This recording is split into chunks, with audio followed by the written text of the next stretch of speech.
各位观众朋友来好，欢迎收看一句俗语，你一句我一句，大家做伙讲一句。我是 Lisa， 咱今仔日要介绍的一句俗语是这句：时到时担当，无米才煮番薯汤。Lisa， 你咧创啥？我咧安排咱歇落要去日本佚佗行程啊。是哦，毋过你哪会忧头甲面？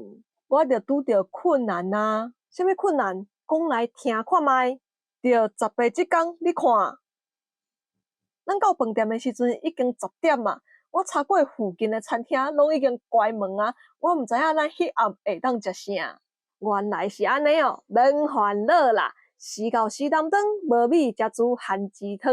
咱到的时阵，才来找看卖啊，附近敢有餐厅搁咧开，无去超商买便当也是泡面嘛会使啊。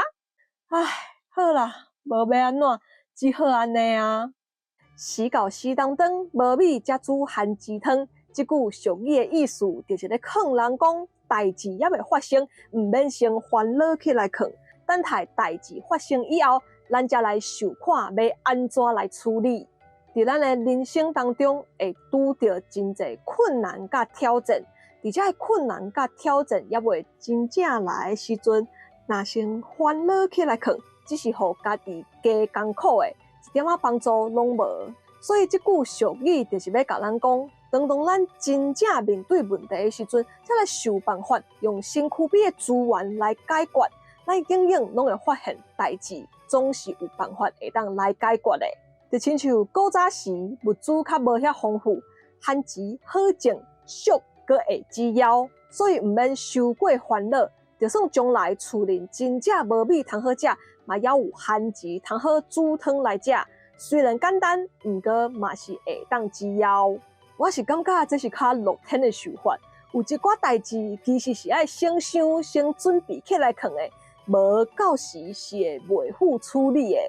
好，安尼大家应该拢有了解时到时担当，无米才煮番薯汤是啥物意思啊？吼，咱最后用一句话来甲这句俗语讲出来。伊平常过生活就是无要无紧，定定拢是时到时担当，无米才煮番薯汤。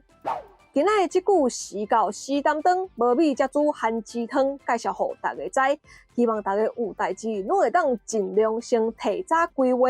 若是真正无法度，就等待代志真正发生了后，再来处理啦。